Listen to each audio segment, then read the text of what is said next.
TBR. Before I jump into it, I just want to say that the months of August and September, I will be uploading less, and that is because it is in preparation for a very special time in October. I don't even want to say the word, before the announcements are out, but I'll be working on content that you will get to see later on in the month of October. So yeah, it'll be a little bit quieter on here. I'm still hoping to get a minimum of one video a week up. And then also, if you are a part of my Read Along Most Victorian Patreon book club, I'll be doing still the regular Friday video for that group. So yes, looking forward to being creative, but I think it's just for the best if I kind of hang back a little bit from the regular uploading schedule that I have been having this year and having a lot of fun with, in order to kind of use my time more wisely if I want to get things done where I'm not kind of just really frazzled by doing too much filming. So for the month of August, my birthday is on the 8th, and I am going to be so indulgent. And I also asked my friend Taylor over at the Babbling Bee if she would make some reading prompts for me. So between my plans for my birthday week and then the group reads, book clubs I'm in, and also the buddy reads that I have, and Taylor's prompts, I am not going to be doing my Bookopoly. I might do Bookopoly for September. I don't know if I'm even going to be organized about my reading in September because I'm just prepping so much for October in that month. I might just be extremely spontaneous in that month. We'll see. But I'm planning for August, and I'm excited to tell you about my plans. So firstly, in the month of August, in the first week, like I said, I am going to be reading so many Cinderella retellings. My hope is that I could read 5 Cinderella retellings in that week. I do not know if this is going to happen, and as soon as I started to film this, I remembered 2 more that I had on my Kindle that I had forgotten about. So I think those will be backups because you know me, I am like the queen of DNFing. And so I am expecting to find some duds in here. You do have to sift through, especially more modern books. You're going to find more duds. So I'll have those backups, but I won't talk about them on here. I am having, if anyone would like to buddy read with me, I was planning on doing a more organized thing, even having a read along week, but I just could never decide exactly how big or little I wanted to do it, and it felt overwhelming to organize it, honestly. So the 2 that I know that I love, and these will be rereads, are Before Midnight by Cameron Dokey. This is from her Once Upon a Time series, or from the Once Upon a Time series. There are different authors for different books. But this is the Cinderella retelling. It is delightful, and it's also really not a commitment. It is 193 pages, and it's just a really lovely gem of a fairy tale retelling. It's very satisfying in the amount of pages. It's basically a novella. So if you would like to read this with me, please, I will leave my email down below, and or you can contact me on Instagram at No Compliments to Your Mother. I kind of am just going to wait for people to reach out to me if they are interested in reading that. So send me a message either on Instagram or email me, and we can make this happen. Maybe even have a Zoom discussion. I would like that. And then the other one that people are welcome to buddy read with me, because the other ones, I don't know if I'm going to DNF them, so I feel more committed to saying that I'm going to be reading these ones because I know that I like them. And the other one is Cinders, The Untold Story of Cinderella by Finley Aaron. I loved this. There is a lot to do with jousting in this. I really liked that. I just loved the whole world. It felt very fairy tale-ish. Also, Before Midnight did too. So these are just 2 really excellent Cinderella retellings that as soon as I read them, I thought, I will eventually be ordering physical copies of these, and I will eventually be rereading them. So it is time. And then I will tell you the other Cinderella retellings. I'm planning on buying all of these on Kindle because I don't want to take up physical space with them if I don't know that I like them yet. And also the Kindle copies are just exponentially cheaper. So the first is The Earl of Highmont Hall by Nina Claire. This was on my July TBR. It did not happen. And a lovely subscriber recommended this to me. It is a Regency era Cinderella retelling. So I thought, yes, I must try this. I am going to see if I like it. And then a few that I don't really have much of a synopsis for you. I just know Ella by Jesselyn Stewart Peaslee. I think you've heard me talk about this a couple times. Nothing really stands out about the synopsis. It just has very high ratings on Goodreads. So I could maybe give some more, explain why it is special if I read it and I love it. And then one that came out the very end of July, and just when I was Googling for another Cinderella retelling, this popped up, and I love the title. It is One Iridescent Night, and it is the author's first published work, which I would love to support a new author. So if I like this, you will hear me talking about it after this, more after this.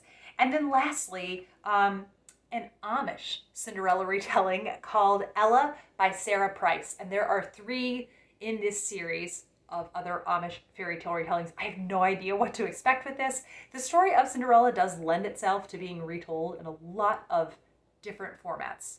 So we will see what it is like. Then, moving on to, no, just kidding. All right, just then the other 3 books I'm planning on reading. The first is Shepherd's Abiding by Jan Karon. This is the 8th in the Mitford series that I'm hosting along with Chelsea from Voyage of a Time Wanderer, Rainey at Rainy Day Reads, and Angie at Literary Labors. I'm really looking forward to continuing on with the series, as I say, every month. It's just been a delightful, delightful project. And then Feather on the Moon by Phyllis Whitney. I think I have it. There it is. It was very close to the top. Feather on the Moon. And the tagline says, she had given up all hope for her kidnapped daughter until a stranger beckoned from beautiful Vancouver Island. So, high drama in this. I mean, all the Phyllis Whitney are high drama, and I'm here for it.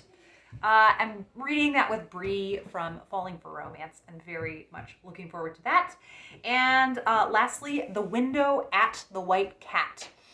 The title is kind of confusing, but The White Cat is apparently the name of a nightclub. This is the concluding book in my Summer of Suspense series, where we read a mystery book. It's a free book club. We read a mystery book each month, and then we discuss it on Zoom. And I am filming this TBR video right before our July discussion of The Burden.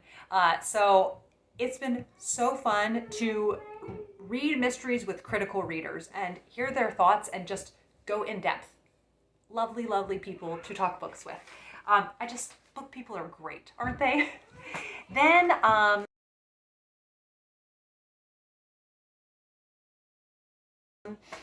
right, Taylor's prompts, which she had lovely names for each of the prompts. I gave her prompts too, but mine were just like, do this, and they didn't have the nice themey prompts. So as you will see, Taylor's first prompt is called Blackberry Pie and Ice Cream. A sweet pastry delight of a book, maybe with a sharp snap of comedy.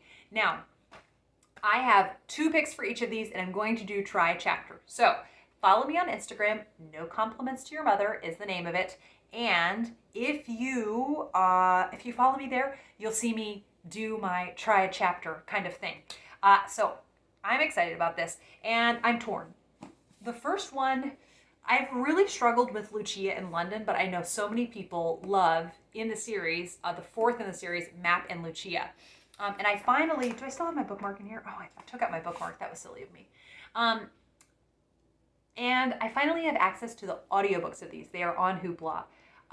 And I want to try Mapp and Lucia in audiobook form. I want to give this book a shot because I just loved, which one was it that I loved? I loved Miss Mapp so much. Queen Lucia I didn't like as much. So it seems like they're kind of hit or miss for me. So there's that one. But then also, in the back of my mind, I keep seeing the Irish Country Doctor series by Patrick Taylor. And I just found out that Hoopla has all the audiobooks, and it just seems like the Irish version of the Mitford series by Jan Karon.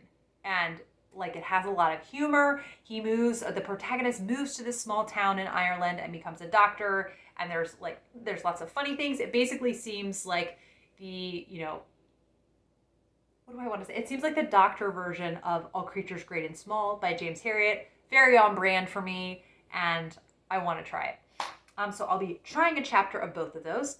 Then Seaside Splendor, the next prompt, a book with seaside settings. I have the two that I have for this. The first is The Noble Smuggler by Sean and Bessey. This is a sweet historical romance where there is Elizabeth Doyle, and she is living in Cornwall, but then a handsome smuggler is brought to her with dire injuries, and the plot kicks off from there.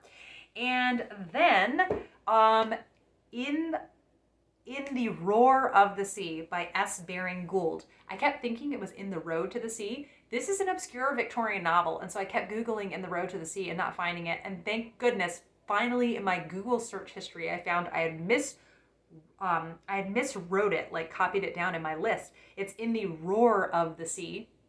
And this also is in Cornwall. It was written by I think he was an Anglican priest. And he also wrote the hymn, Onward Christian Soldiers. So kind of some of his, art is fairly well known. But I love the sound of this. It involves smugglers. It's set in Cornwall. And the top review on Goodreads, someone says, when I was in Truro, I picked this book up and I loved it. And I thought, I need to pick this book up and love it. So we will see if I do. So they both actually have the Cornwall smuggling thing, and it'll be interesting. Victorian pick or contemporary pick. The next prompt says Harvest Time, a book with a rural or farm setting / themes. And first I have Gathering Grassland by Linda M. Hasselstrom. She is a farmer and in South Dakota. It's her diary, just literally day by day. I've been meaning to read this for years, ever since I bought it. And then The Story of My Heart by Richard Jeffries. Richard Jeffries was a well-known nature writer in the Victorian era. And the reviews for this, the negative reviews, said it was overly sentimental and wordy and overly descriptive. And I thought, sign me up for this book. Those are all things that I love in books. I mean, there is a chance it could be kind of saccharine, but I won't know until I read it. And a lot of times when people say things are overly sentimental, to me, it's like perfect. So we'll see if I like that. And I'll say on Instagram which one that I picked. Then the next one is Sunflower Yellow, a book to fill you with warmth and hope, maybe a spiritual pick-me-up. So the first one that I found in Goodwill for 50 cents is Something More by Catherine Marshall, the author of the beloved Christie book that I just adore.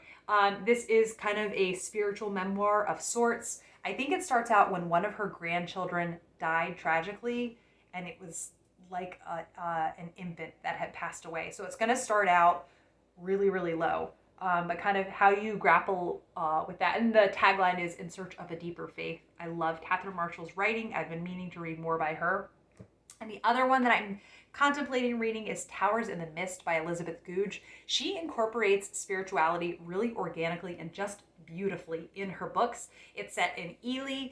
Emma from Bookish Princess has raved about this book for years, and I have not read a single Elizabeth Goudge book this year, which is a travesty. And the next prompt is Fireflies, something a little bit whimsical, a little bit magical. The first that I heard about from Olive over at a Book Olive is Cecilia and the Enchanted Chocolate Pot. This is Regency era, and it is indeed also magical. And it just sounded very charming from the way Olive talked about it. Although I do know it is by Patricia C. Wrede, and I have DNF'd 2 books by her, tragically. I'm willing to give her another try, though, and maybe it just wasn't the right time to read her before. I'm not sure. The other one that is slightly magical is Beyond the Moon by Catherine Taylor. This seems like Susanna Kearsley. There is someone who she's in 2017, she's a medical student. She has had some heartbreak happen, but she's also exploring a Victorian hospital's ruin, and she stumbles upon a ghost from World War I. Or maybe he's not a ghost, actually. Maybe he's time traveled. Don't know. This sounds amazing. Julie at Hungry Bookworm told me about this one. And then Folktales Round the Campfire, a book inspired by American folklore, or other folklore if it suits your taste. So I'm just going to use this as the catalyst to read the next in Juliet Marillier's Seven Waters series, which is Child of the Prophecy. These books, I feel so deeply, and I just kind of have to come up for air after finishing them. They are just perfect. The characterization is so strong. There's a lot of plot happening, and the writing is beautiful, and it's got this otherworldly feel to it. It's just perfect. I'm eternally grateful to Petra over at Petra U for telling me about this. And then the other choice possibility is The Book of 1,000 Days by Shannon Hale, and it is a retelling of the 1,001 Nights, and that sounds really cool. It's a full cast audio, so the audio would be what I would opt for that. And oh, I also forgot to mention, speaking of Shannon Hale, that I will be reading the third in the Goose Girl, the Books of Bayern series. So I think it's River Secrets. Hopefully I will continue to enjoy that series. And the last prompt that Taylor gave was Hilltop Picnic, a delightful summary cookbook or magazine. I have plenty of those. I've been saving up because I hate being done with them. Primarily what I'm excited about are my Southern Livings and Martha Stewart Living. Now, my July Country Living and has not come. And none of my August magazines have come yet. So that will be several more magazines to add to that, and I would just love to have several chill magazine sessions. So thank you as always for watching. Let me know again. Don't forget to message me if you are interested in buddy reading Before Midnight or Cinders, The Untold Story of Cinderella. And I also will be watching some versions of Cinderella throughout the week. If people want to join me, and we can message on Instagram or Voxer while I watch. Thank you as always for watching, and I'll be back with another video soon. Bye.